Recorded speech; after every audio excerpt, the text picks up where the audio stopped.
با عرض سلام و خسته نباشید بینندگان گرامی. افتتاح مسجد ابو حنیفه النعمان، بزرگترین مسجد در آسیای میانه.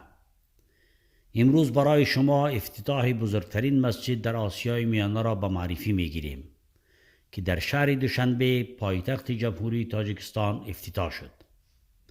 امیر قطر شیخ تمیم ابن احمد آل ثانی در ضمن سفری که به تاجیکستان داشت این مرکز و این مسجد را افتتاح کرد.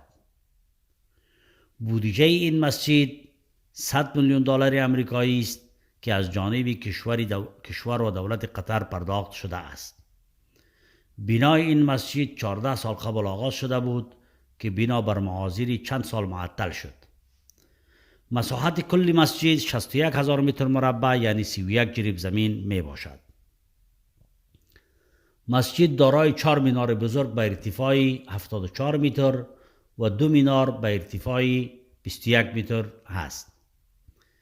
این مسجد ظرفیت گنجایش 133,000 نمازگزار را در یک وقت دارد که 43,000 نفر نمازگزار در داخل مسجد و باقی در سن مسجد امکان ادای نماز را دارند.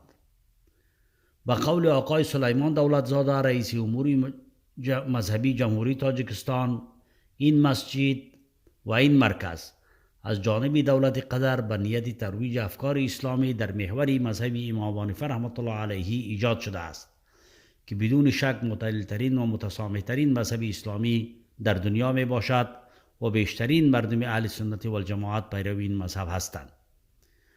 ایجاد این مرکز فرهنگی برای صدها سال آینده روح تعاون و همکاری را میان دولت قطر و ملت و کشور تاجیکستان برقرار و شکوفا نگاه خواهد داشت.